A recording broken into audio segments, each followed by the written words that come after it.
Hello, guys. Welcome to this week's review of Married to Medicine Reunion Part 1. So, before we begin, let's get into the fashions, right? The best dress, hands down, Heavenly. This is the best I've seen Heavenly look. She looks amazing. Her hair looks amazing. The dress fits well. I like her cleavage. I like the cut. It's I wouldn't say it's boring. It's pretty simple, but overall, the makeup, the shoes, everything just works. The color looks beautiful on her. So kudos to Heavenly. She's definitely the best dressed at this reunion. This is the best I've ever seen her look. Moving on to Contessa. Now, Contessa is a gorgeous woman. It doesn't matter what she's wearing. She always looks amazing. I love her hair. I love her makeup. The dress definitely looks better when she sits down versus when she stands up. But there's something sort of costumey about her dress. I'm not sure if I like the left shoulder with the sort of weird swoops. It's not a bad dress, but it's alright. It's alright. It's an okay look. She looks good. She does. But she can rock anything. I'm not crazy about the dress, but it definitely looks better when she sits down versus when she stands up. Now, Jackie's look, boring. I don't even like the color. This dress is terrible, and I'm looking at her elbows. Is there like weird cutouts at her elbows? I mean, Jackie is beautiful. I mean, she's in her 60s. She looks absolutely amazing. I would think she's in her 40s. So, Jackie is a beautiful woman, but this dress is just not doing anything for her at all. The color is not doing anything for her. Her hair is it's not terrible, but it's not, a side swoop. It's not really giving anything at all. Is it terrible? No, but it's just boring. Now, Toya. To me, Toya has the worst look. This dress is hideous. Absolutely hideous. It's not doing anything for her figure. The color is just bleh. I don't really get the asymmetrical tulle on the right side of the boob, and then the weird sort of ruffled slit. It's not really doing anything at all. This is definitely the worst dress. Her hair looks alright. Again, doing the side swoop. They all have the side swoop. I'm kind of sick of seeing the side swoop. I'm not mad at the bejeweled side, that she has the little beads at the side. If it was an interesting touch. Toya, like all the other women, she's very beautiful, so she can pull it off. But the dress is doing absolutely nothing for her. So, Anila's dress, I do like the color on Anila. It's not the worst, but then it's not really doing much. It's alright. It needs a little bit more volume. Like, if you're gonna do a tulle dress, then do a tulle dress, Like, the train kind of falls sort of flat. It should be more fluffy and more poofy. Right? Even the top part, the tulle is kind of just hanging and kind of sagging. If you're going to do tulle, it should be nice and stiff and full and vibrant. It's kind of falling a little flat. And it just sort of looks like a sad blob. I love the color. I love the blush pink color, but it's not. The structure of the dress itself is pretty floppy. I do like her makeup. I do like her shoes. I get what she was trying to do, but it needs a little bit more tulle, or a lot of bit more tulle. If you're going to do a tulle dress, do a tulle dress. Now, unpopular opinion. I'm not completely mad at Simone's look. I kind of like it in a weird way, even though there's something a bit costumey about it, right? First off, I love the color. The color looks beautiful on Simone's skin. And I'm not mad at the hair. I think the high ponytail and then the flipped ends frames her face beautifully, frames her cleavage beautifully. Her makeup looks amazing. It's just something about the dress looks a bit cheap to me. I don't think the cape sleeves with the cuff sleeves at the wrists work together. It's like pick one. You either do the cape sleeve or you just do a traditional sleeve. But both together, I don't know. It's looking a little bit costumey. The hair, although I like the idea and I like the shape, there's something about the hair that's a bit synthetic looking to me, which cheapens the overall look of it. But I like the idea. I like where she was going. And for me, this is the best I've seen Simone look. Because, Simone doesn't really bring the fashions like that for me.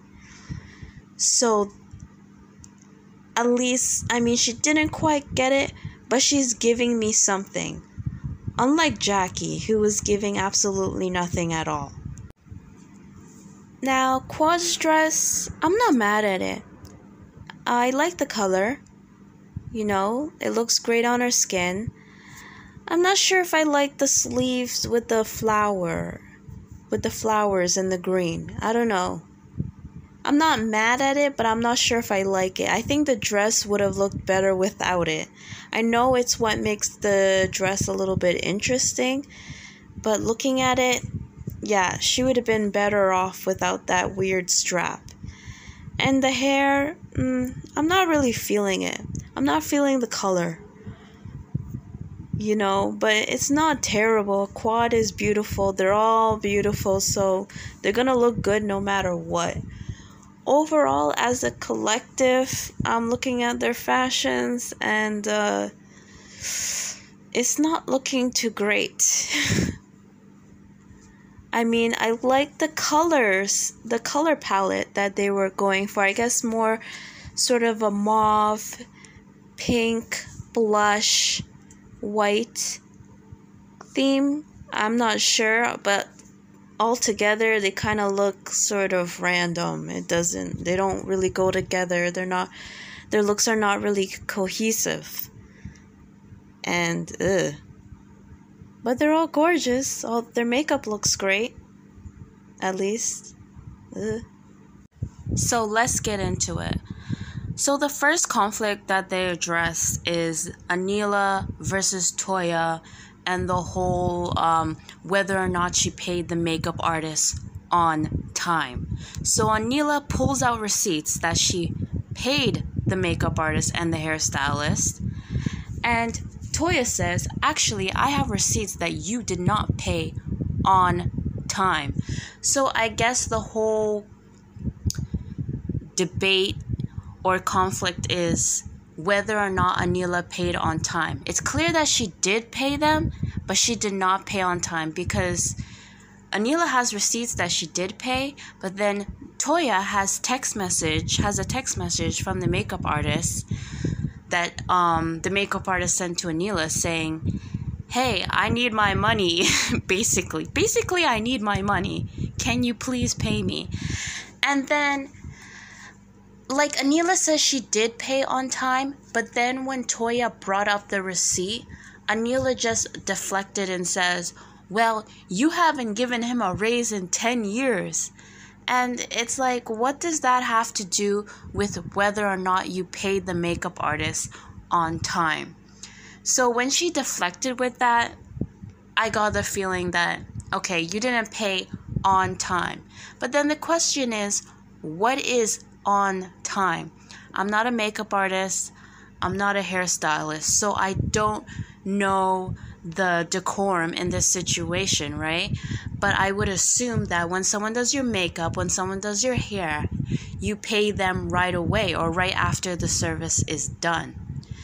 So clearly she didn't do that. She was late with the payment. But was she late one day? Was she late 2 days? Was she late 3 days? Or was she late like a week or 2 weeks or a month, right?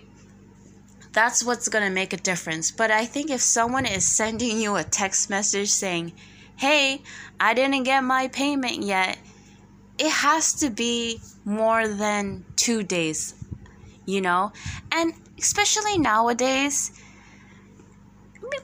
you know what, even back then, because back then you could write a check, but especially nowadays, it doesn't take much to just do an e-transfer, right? Everybody has data, there's Wi-Fi, all you have to do is log into your bank and transfer the money. That's something you can do right away. That's something you could do after they do your makeup. You go on your phone and you send them an e-transfer. So I don't understand why there was such a delay. She should have some money in her bank account. So that is a little odd. In this day and age, it's not like you're paying cash where you say, okay, I have to go to the bank and withdraw some money and I'll be right back.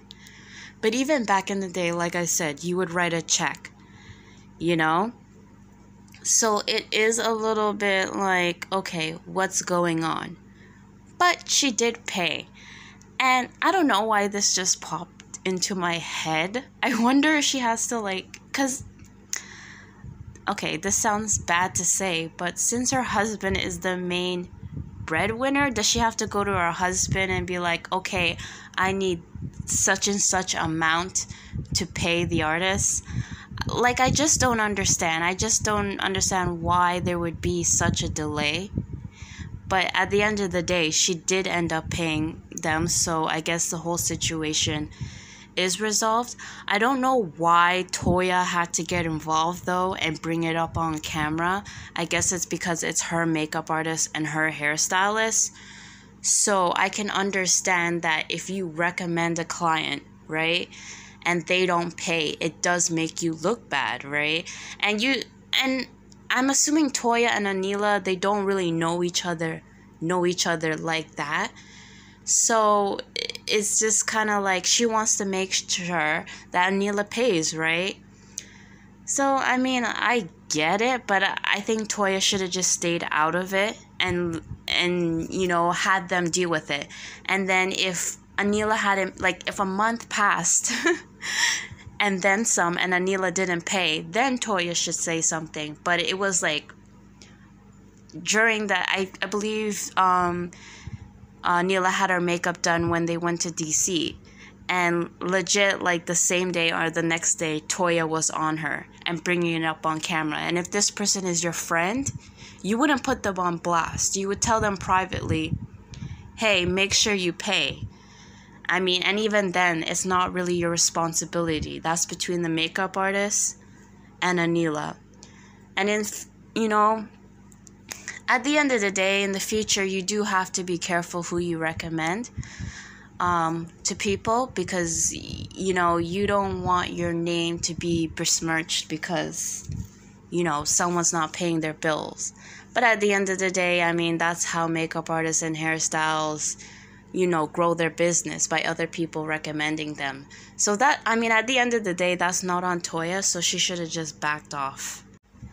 So Heavenly tries to lecture Toya about the way she speaks to people, and Toya's like, excuse me, Heavenly, you cannot tell me anything, okay, about how I talk to people, because you are the worst one. Honestly, on that show, Heavenly would be number 1, most disrespectful, and Toya would be number 2. They are one and the same to me.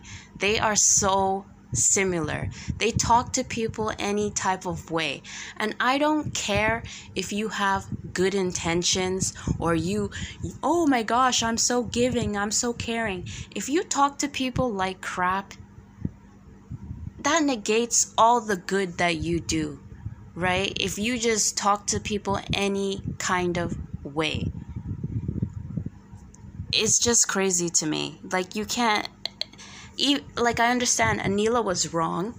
Clearly, Anila was wrong. But if someone is your friend, you have to be a little bit more mindful on how you communicate.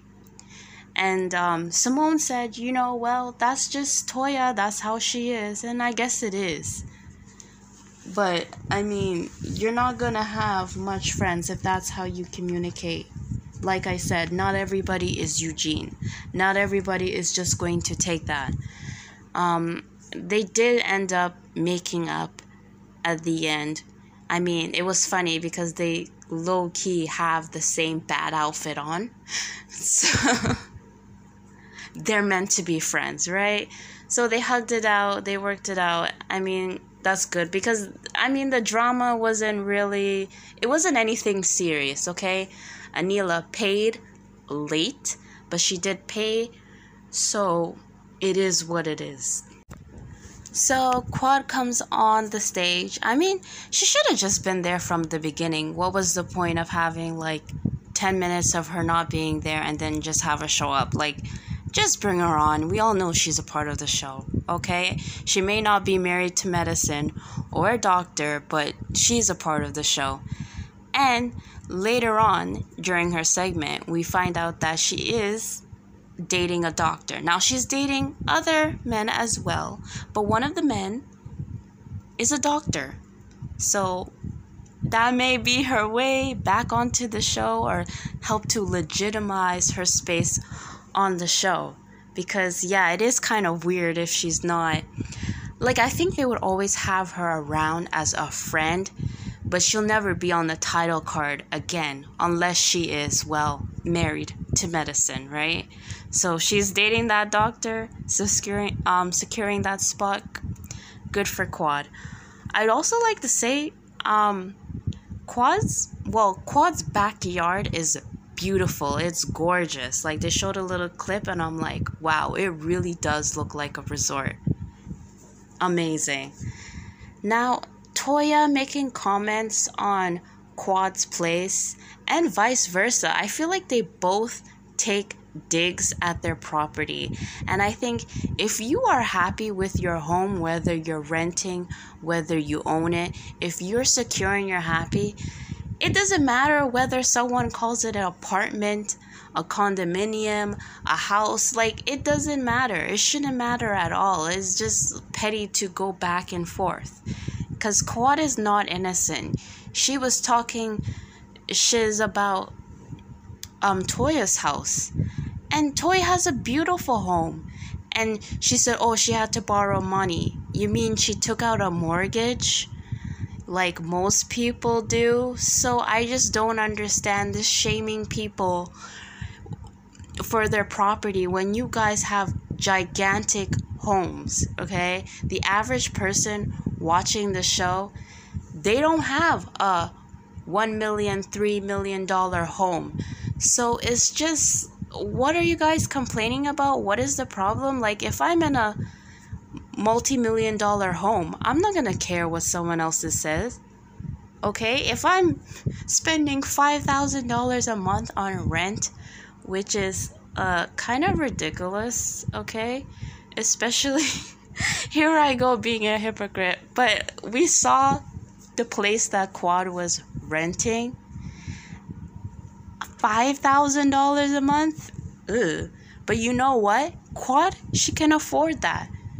So you're living the life. So it doesn't matter what anybody else says. So you shouldn't care. But we're human. If someone takes a dig, I guess you're going to feel some type of way. But it's just, you're in a mansion and you're upset because someone wants to diss your home. Like, come on. It's ridiculous. Quad and Heavenly. I didn't get why. At first, when Quad went off on Heavenly for the emoji,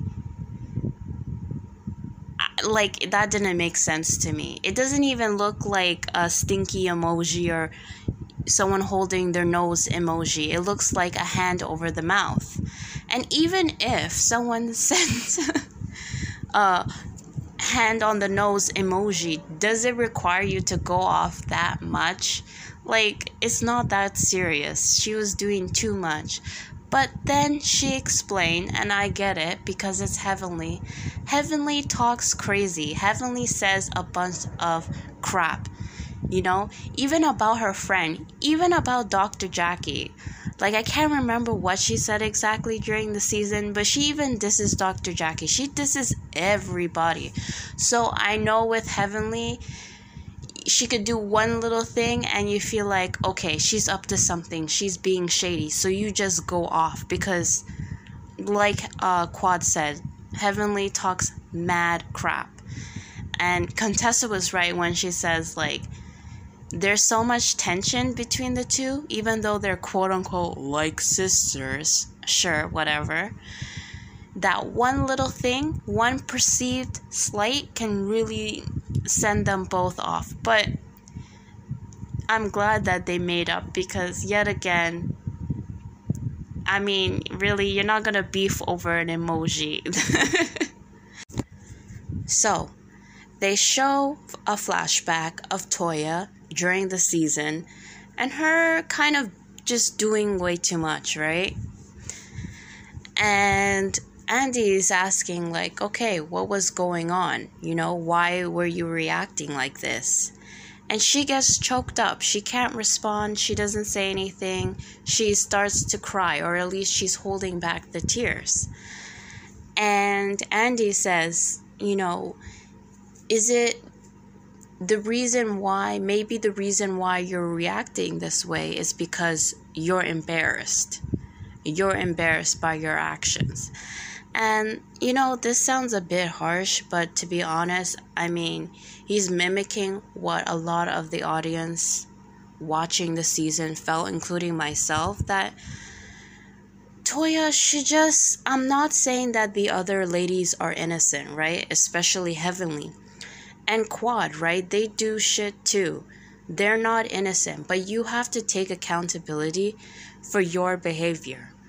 And at the beginning, it felt like Toya was taking accountability, but then immediately she kind of shifts, and then she tries to justify her actions by saying, well, you know, I was going through a lot because my husband, Eugene, he's an ER doctor, and she was worried about him catching COVID, so she was going through a lot.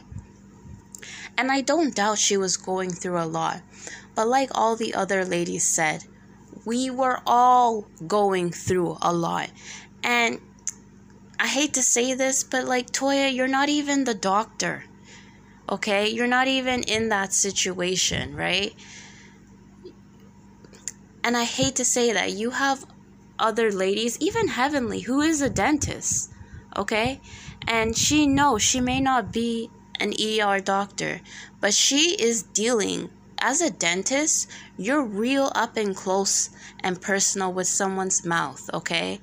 Which I would assume is one of the main ways that COVID can spread, right? That's why we wear masks. So yes, as a dentist, the stakes are not high, but she is putting herself in harm's way.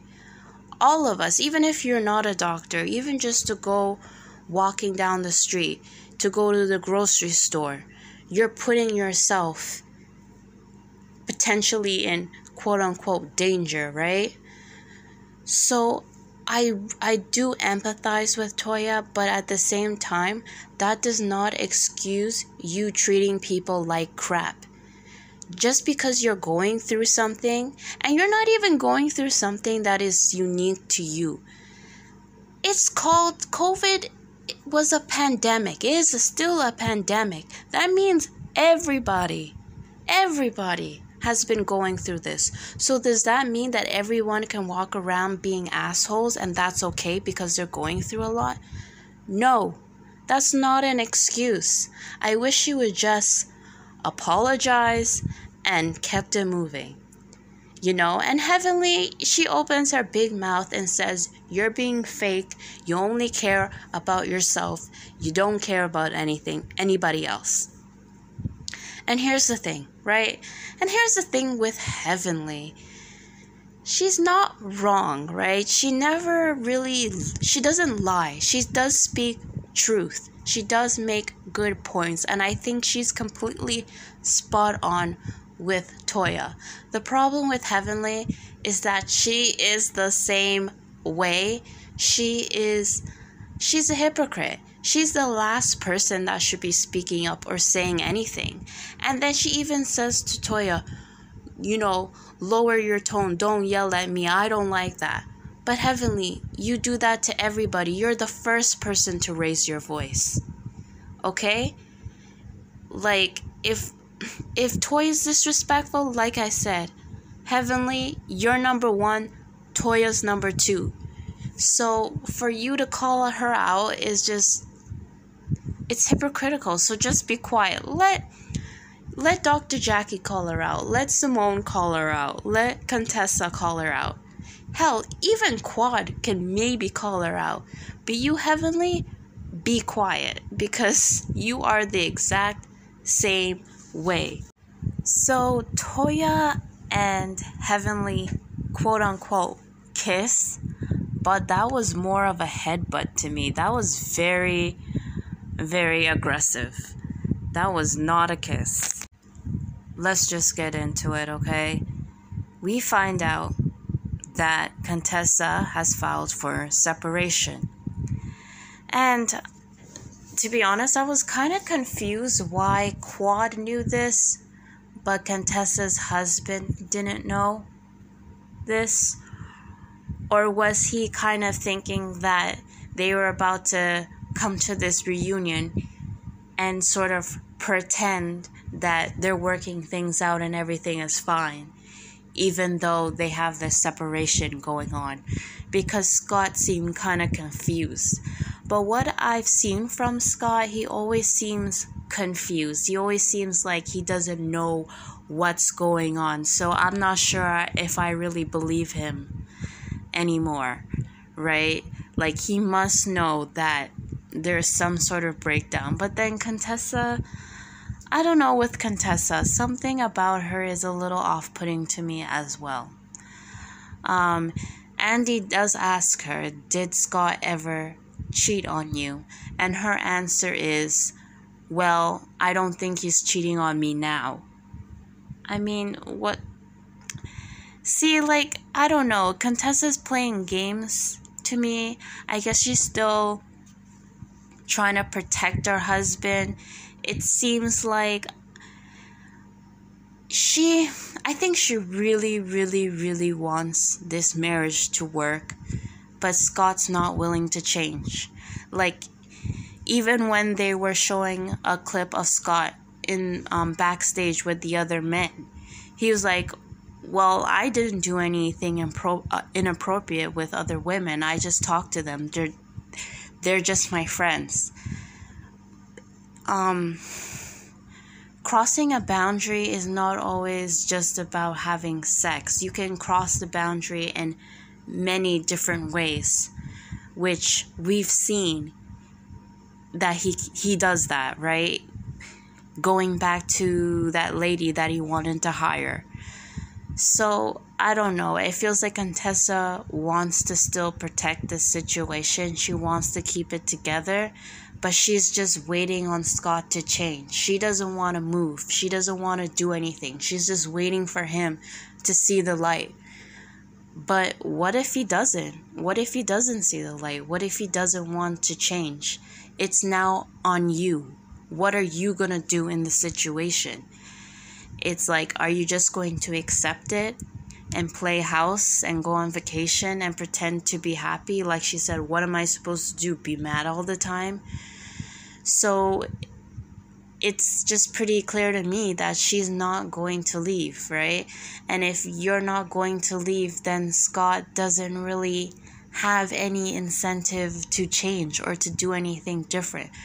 Not that it's Contessa's fault, but Contessa, it is your life, so you have to make that choice. Unfortunately, it's on you. In an ideal world, Scott would change, but it doesn't seem like he wants to. He's in complete denial. So, I don't know. Well, and of course, they leave it on a cliffhanger, so we're gonna have to come back for part 2, but I have a feeling that we're not gonna see this play out until part 3. Because I'm watching this and I'm like, part 1 covered a lot, right? Because nothing too much happened this season. So I don't understand why there's 3 parts. I really don't. It should have been 2 parts because we cleared up more than 90% of the season in part 1.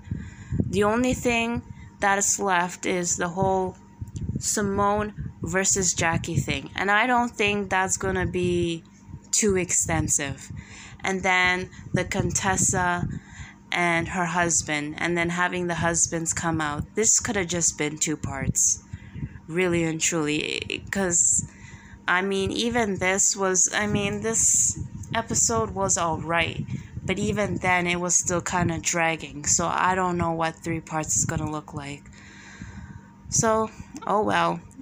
I'll be back next week watching. It's so annoying.